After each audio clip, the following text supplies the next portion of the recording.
Hello, listeners. Today I'm here with my woke father, Henry Bruce. Hi guys, I'm Henry. This is my daughter Nina. She's a wonderful student. Yes. And today we will be talking about gender roles in fairy tales and in real life. That's right. I want you to think about your favorite fairy tale about a female. Could be Sleeping Beauty, Red Riding Hood, maybe The Little Mermaid. Now, think about the main character. What's she like? Is she docile? Is she beautiful? Is she curious? Is she stereotypical? I'm guessing yes. It's sexism. So fairy tales are sexist. Do you agree? I would agree. Yes. So today we will be talking about sexism in fairy tales and also in cooking. We're talking about how my father started to cook. He took on the responsibility instead of leaving it just to my mother. So today we will be cooking quesadillas and his famous lemon chicken. Yes, his famous lemon chicken. For your quesadillas, you're going to need cheese, tortillas, and apples. So while the pan's heating up, he's going to talk. Okay, so when I met Nina's mum, she was a really, really good cook, and I was a bit intimidated because I wasn't very good. So I got lazy and I let her do all the cooking, and that means I wasn't very skilled. So one of the few options I had to make Nina food when she was a little kid was quesadilla. So now we're going to do it, and it's really embarrassingly basic. But he makes the best quesadillas in the whole entire world. So heat your pan to about middle heat. Put the tortilla down on one side and leave it to warm up.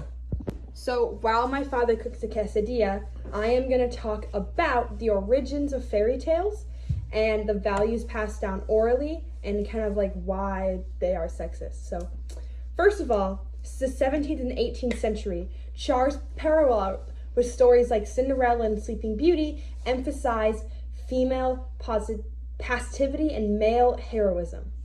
And then, as everyone knows, the Brothers Grimm, they basically were the first people to orally record stories, especially from German women. And their tales reinforced gender stereotypes, with stereotypes of being virtuous, obedient, with the other side of brave and active men. So just try and estimate this. Nina doesn't like it too cheesy. Yeah, he knows exactly how much cheese I like. And then we just fold it over like this. And I should probably have a better spatula because it's really important to press it down. Now we let the magic happen. And you may be wondering why you need an apple. This is for the side. So he's gonna cut apples while one side's cooking.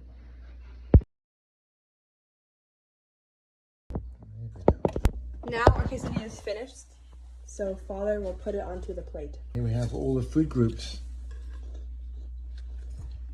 So after my father made the quesadilla, we're going to talk about how he moved on to making bigger and better meals. So Mum got fed up with doing all the cooking, and I've forgotten how it happened, but we had the idea of using meal services where companies like Blue Apron would deliver you all the ingredients for a meal and the recipe.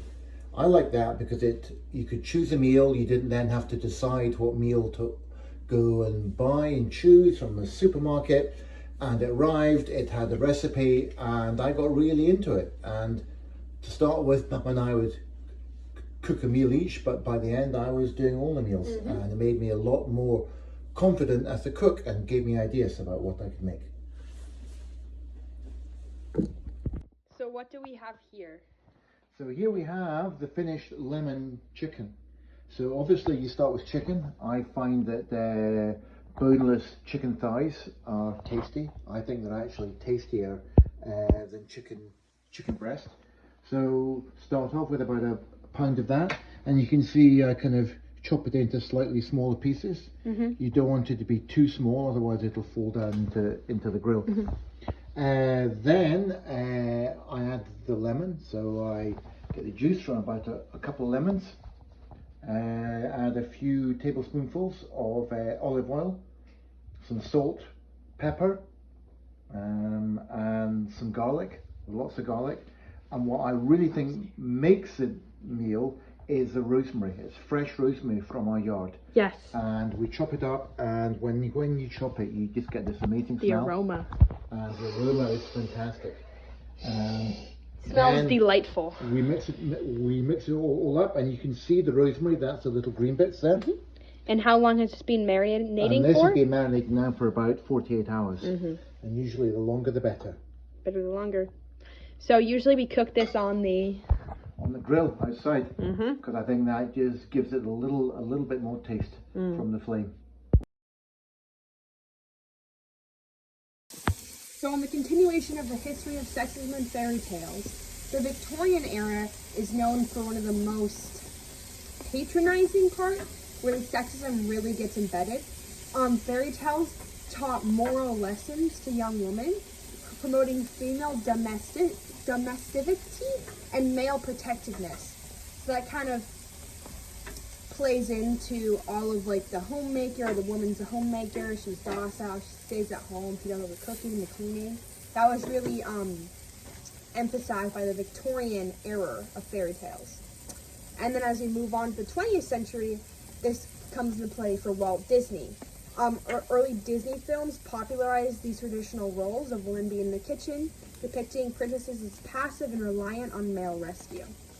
But now, just like Father has been breaking barriers, modern critique and reinterpret second wave feminism highlights these sexist themes, and modern tales and films now feature strong, independent female characters challenging old stereotypes, just like Henry Bruce. Woo! Go team! So the one trick in cooking here, try and have the outside slightly crispy, but you do not want the chicken to be dried out and overcooked.